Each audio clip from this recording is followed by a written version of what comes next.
So hey everyone, how are you? I hope you all are fine and doing good. Myself Abhishek Sanu and welcome to Abhishek Sanu blog. So guys, it's 5 p.m. right now. I am starting this blog because tomorrow is my test and मैं आपको दिखाना चाहता हूँ कि मैं किस तरह से टेस्ट का प्रिपरेशन करता हूँ। बिकॉज बहुत सारे लोग बोल रहे थे कि उनको प्रॉपर रिवीजन नहीं हो पाती और टाइम मैनेज वो नहीं कर पाते। सो मुझे लगा कि अगर मैं थोड़ा अच्छे से कर पा रहा हूँ सो मुझे दिखाने में कोई गलत नहीं होगा, कि सबको थोड़ा बहुत समझ आ जाएगा कि मैं किस तरह से प्रिपरेशन करता हूँ। और एक बात सच ये भी है कि सब कुछ मैनेज करना इतना ज़्यादा आसान नहीं होता, बहुत सारी मुश्किलें आ जाती है। कभी प्रॉपर रिवीजन नहीं हो पाता तो कभी प्रॉपर क्वेश्चन नहीं कर पाते, या क्लास वर्क को फोकस करो तो फिर ऑफलाइन टेस्ट का तो अलग ही शेड्यूल होता है, तो वो थोड़ा सा मिसमैच होते रहता है हमेशा। सो मैं आपको इस वीडियो में बहुत अच्छे से बताऊंगी कि मैं किस तरह से टाइम मैनेज कर पाता हूँ।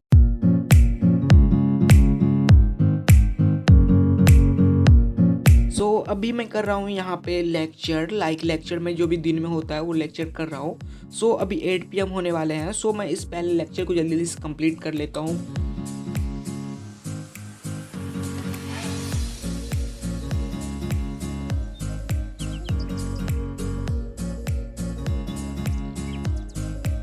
So here all my class works are done, मतलब सारे लेक्चर कर लिया, DPP कंप्लीट हो गई and it's 8 PM right now. And अभी मुझे जाना पड़ेगा डिनर के लिए।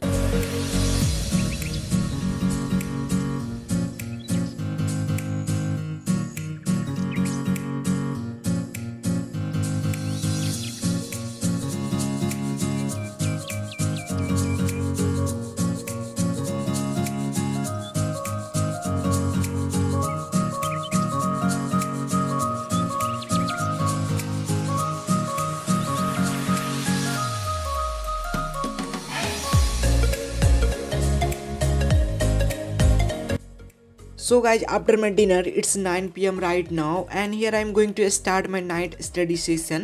एक मॉर्निंग स्टडी सेशन होता है, एक इवनिंग स्टडी सेशन होता है और एक मेरा नाइट स्टडी सेशन होता है जो कि 9 PM से 5 AM के बीच होता है। अभी मैं स्टार्ट करूँगा 9 PM से। सो मैं सुबह 5 AM 6 AM तक ऐसे कंटिन्यू रखता हूँ अपने स्टडी को। इसी को बोलते हैं नाइट PM की स्टडी या नाइट स्टडी सेशन। सो सबसे पहले होती है हमारे दिन की स्टडी सेशन। सो दिन के स्टडी सेशन में हम करते हैं सारा का सारा क्लास वर्क, जो भी क्लास के लेक्चर होते हैं, DPP होते हैं या उससे रिलेटेड जो भी क्वेश्चन करने होते हैं वो सारा का सारा मैं दिन में कर लेता हूँ, जैसा कि आपने बहुत सारे ब्लॉग में देखा भी होगा। सो जो भी दिन का क्वेश्चन होते हैं, दिन में जो भी क्लास वर्क होते हैं वो दिन का दिन ही में कंप्लीट कर लेते हैं और फिर रात का टाइम हमारे पास बचता है। सो हमारा नेक्स्ट टेस्ट है कल या परसों ही है। अभी जस्ट जब तक आपको वीडियो जाएगा तब तक हमारा टेस्ट हो चुका होगा, क्योंकि मुझे टाइम लगता है थोड़ा सा एडिट करने में, इतना ज़्यादा मैं कंसिस्टेंट नहीं हूँ यूट्यूब पे। बिकॉज थोड़ी बहुत टाइम मैनेजमेंट में तो प्रॉब्लम आती है। अगर आप पढ़ाई पे फोकस करो तो बाकी चीज़ें थोड़ा फोकस हट ही जाता है। सो इसलिए मेरा टेस्ट हो चुका होगा तब तक में। सो मेरा टेस्ट है परसों और मैंने प्रिपरेशन यहाँ पे स्टार्ट कर दी है आज से।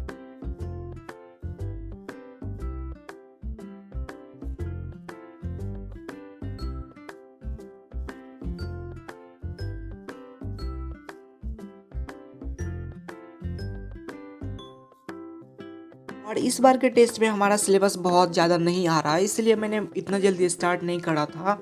और संडे को हमारा ऑफलाइन टेस्ट भी था, एक दूसरा वाला जो कि हो चुका है।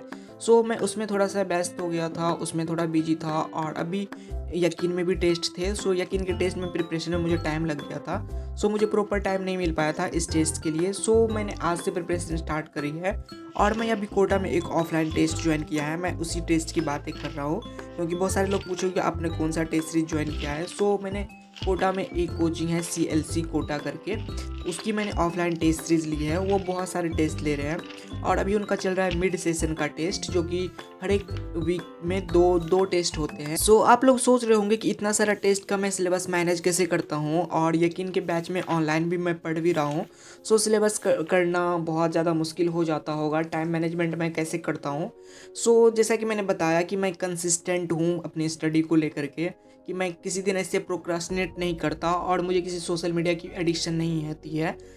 सबसे ज़्यादा टाइम हमारा जाता है फ़ोन में ही, मुझे फ़ोन की कोई एडिक्शन नहीं है। सो ठीक है, फ़ोन एडिक्शन को साइड में रखते हैं। सबसे पहले बात करते हैं मैं स्टार्ट कैसे करता हूँ। अपना प्रिपरेशन टेस्ट का। जैसे सिलेबस आते रहता है, जो भी सिलेबस आ रहा होता है, सबसे पहले मैं उसके नोट्स कंप्लीट करता हूँ, और अगर नोट्स मेरा कंप्लीट है सो फिर उसके बाद मैं करता हूँ सभी क्वेश्चन प्रैक्टिस उससे रिलेटेड। मैं बहुत ज़्यादा क्वेश्चन प्रैक्टिस करने नहीं बैठ जाता एक ही दिन में, क्योंकि उतने ज़्यादा हमारे पास टाइम होते भी नहीं है और उतने ज़्यादा क्वेश्चन हो भी नहीं पाएंगे एक दिन में। और एक क्वेश्चन करने लग जाओ, या मतलब एक सब्जेक्ट के बहुत सारे क्वेश्चन करने लग जाओ, तो आपका दूसरा सब्जेक्ट में इनबैलेंस हो जाएगा। सो एक सब्जेक्ट को मैं उठाता हूँ। लाइक मैंने फिजिक्स से स्टार्ट करी, तो फिजिक्स में मैंने 2 चैप्टर कर लिए, तो 2 चैप्टर के मैंने पहले जल्दी जल्दी से क्वेश्चन कर लूँगा, लाइक 100 या 150 के आसपास क्वेश्चन टोटल। फिर मैं केमिस्ट्री स्टार्ट करता हूँ, और फिजिक्स में मैं एक और फार्मूला सीट का यूज करता हूँ या फिर शॉर्ट नोट्स का यूज करता हूँ, सो डैट कि मेरे कॉन्सेप्ट थोड़े से ज़्यादा अच्छे बिल्ड हो और बार बार मैं प्रॉपर रिवाइजन कर पाऊँ। सो ये तो बात हो गई फिजिक्स की। सो मैं बायो कैसे करता हूँ? बायो को मैं कम्प्लीटली एनसीईआरटी पे डिपेंड रखता हूँ। लाइक मुझे अगर कोई चैप्टर करने होंगे तो मैं सबसे पहले उसकी एनसीईआरटी की रीडिंग कर लूँगा, चाहे वो एक्टिवली हो या पैसिवली हो। अगर मैंने मल्टीपल टाइम्स पढ़ रखा है तो मैं पैसिवली रीडिंग भी कर लेता हूँ, लेकिन आपको एक्टिवली रीडिंग करोगे तो ज़्यादा बेटर रहेगा। पैसिवली रीडिंग उसको कहते हैं कि हाँ बस आप लाइन लाइन पढ़ रहे हो और जो जो एनसीईआरटी में लिखी हुई है बस वही समझ रहे हो, बाकी आप ज़्यादा कुछ नहीं सोच रहे हो। एक्टिवली रीडिंग का मतलब होता है कि एनसीईआरटी में जो लाइन लिखी हुई है उसे भी आप सोच रहे हो, बाद बाकी उसके बैकग्राउंड में जो भी कॉन्सेप्ट है उसे भी आप बार बार माइंड में रिकॉल कर रहे हो, उससे खुद से सवाल पूछ रहे हो और खुद से ही आंसर दे रहे हो। ये होती है एक्टिव रीडिंग। उसके बाद जब मैं एनसीईआरटी कंप्लीट पढ़ लेता हूँ, सो सबसे इम्पॉर्टेंट होती है कि आप क्वेश्चन प्रैक्टिस करके ज़रूर जाया करो टेस्ट में। अगर आप क्वेश्चन प्रैक्टिस करके जाते हो तो एक तो आपका कॉन्फिडेंस बहुत अच्छा बिल्ड रहता है और आपको लगता है कि नहीं सिमिलर टाइप के क्वेश्चन आएंगे तो मैं कर दूंगा। सो कॉन्फिडेंस होना बहुत ही इंपॉर्टेंट होती है। और फिर थर्ड बात करें केमिस्ट्री की। केमिस्ट्री में एक ऑर्गेनिक केमिस्ट्री के लिए मैं हमेशा क्वेश्चन प्रैक्टिस पे डिपेंड रहता हूँ, बार बार मैं उसके नोट्स नहीं पढ़ता। हाँ थोड़े बहुत अगर मैं भूल जाऊँ बीच बीच में तो मैं उसके नोट्स पढ़ता हूँ, but most of the time मैं डायरेक्ट क्वेश्चन प्रैक्टिस करता हूँ। और बोलोगे आप इतने ज़्यादा क्वेश्चन कहाँ से करते हो? सो मैंने भी ऐसा प्रॉब्लम फेस किया कि मुझे उस टाइप के क्वेश्चन नहीं मिल रहे थे जो कि फुल्ली एनसीईआरटी बेस्ड हैं। सो मैंने सर्च किया कि क्या ऐसा कोई वेबसाइट या कोई ऐसा ऐप है जो स्टूडेंट को इंटरेस्टिंग वे में इन सभी इन्फॉर्मेशन को याद करने में हेल्पफुल हो। सो मुझे मिला मेमोनीट ऐप। मेमोनीट में 94 आउट ऑफ 100 क्वेश्चन नीट 2022 में डायरेक्ट मेमोनीट ऐप से आया है और इनका प्रूफ उन्होंने अपने ऐप पे दिया है। मेमोनीट के पास 30,000 प्लस क्वेश्चन है जो कि each and every line of NCERT से लिए गए हैं। For biology and chemistry, diagram chapter summary everything is included. Memonit में केमिस्ट्री सेक्शन में 2 एडिशनल फीचर हैं, जिससे फिजिकल केमिस्ट्री के लिए फार्मूला एंड ऑर्गेनिक केमिस्ट्री के लिए name reaction, in which every formula is taken and presented as flash card to read and memorise. Match type question और jumble word question होते हैं जिसमें कि आपको फार्मूला से फिगर आउट करना होता है कि कौन सा राइट फार्मूला या कौन सा राइट इक्वेशन होगा उनके लिए। सेम काइंड होते हैं फिजिक्स सेक्शन के लिए भी। फिजिक्स सेक्शन में फार्मूला और वीडियो सॉल्यूशन भी होते हैं सो डैट कि आपके कॉन्सेप्ट बिल्ड हो सके, और 30+ ईयर के PYQ भी प्रैक्टिस के लिए होते हैं फिजिक्स में। This app has very interactive features so that everyone has capacity to study more and more. Like हमें बोर नहीं हो सकते इस ऐप पे पढ़ते हुए, और ऐसा एक्सपेरिमेंटली प्रूवन है।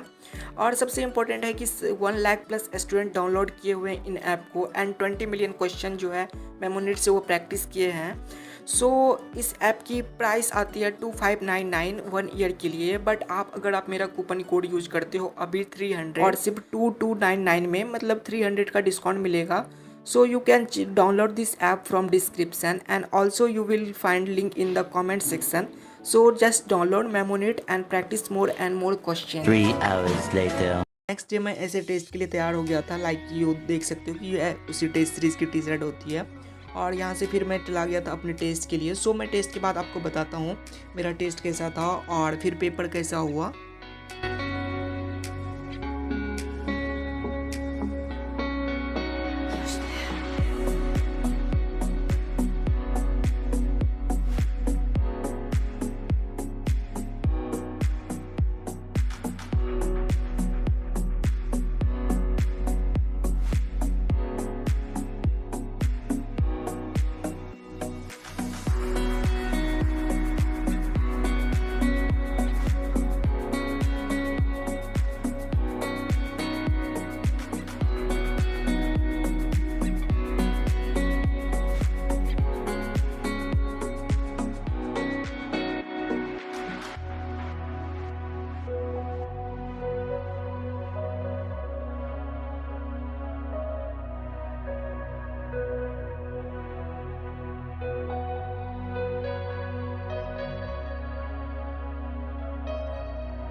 सो guys finally after my test here I am at my home और यहाँ पे मैं चेक कर रहा हूँ अपनी आंसर की। और अभी देख सकते हो कि मेरे सामने एक पीडीएफ खुला हुआ, उससे मैं आंसर की मैच करता हूँ सो डैट कि मुझे पता चले कि मैंने क्या क्या मिस्टेक की, क्या क्या सिली मिस्टेक किया है।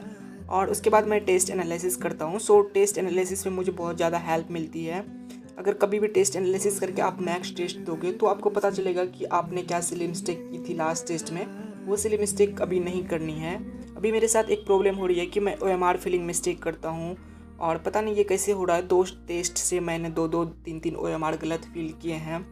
By the time I think कि मैं इम्प्रूव कर लूँगा, बट हाँ कहीं ना कहीं ये चीज़ें नेगेटिव इफेक्ट डालती है हमारे प्रिपरेशन पर। बट कोई ना, यहाँ पे मैं मोस्ट ऑफ द क्वेश्चन मेरे बायो के सही थे और most of the question chemistry के भी सही थे। बट फिजिक्स में कुछ क्वेश्चन को मैंने बहुत जल्दी टाइम मैनेजमेंट की वजह से गलती कर दिया था।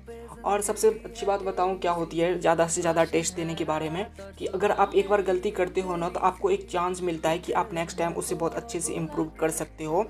और सबसे अच्छी बात एक और भी है कि अगर आपको ज़्यादा से ज़्यादा टेस्ट दोगे तो आपके अंदर जो फोबिया रहेगा टेस्ट का वो भी आप दूर कर लोगे और आप अच्छा परफॉर्म करोगे बाय द टाइम। सो यहाँ पे मेरा हो चुका था टेस्ट का जो भी आंसर की मैचिंग। उसके बाद फिर मैंने टेस्ट को एनालिसिस करके अपनी डायरी मेंटेन कर ली और यहाँ पे मैं जा रहा हूँ अपने डिनर के लिए। ऐसा नहीं है कि मैं डायरेक्ट टेस्ट के बाद कुछ पढ़ा नहीं, हाँ मैंने पढ़ा है, वो आप नेक्स्ट ब्लॉग में आप देख सकते हो। और यहाँ पे मैं आ गया हूँ अपने डिनर के लिए और यहाँ पे हमारे डिनर में है आज मलाई कोफ्ता, रोटी, फ्राइड राइस, सब्जी, अचार, मैगी और गोल दाना वाली मिठाई। काली सी कोई स्याही लिख दो इसे तुम्हारी कहानी, तुम हो मुसाफिर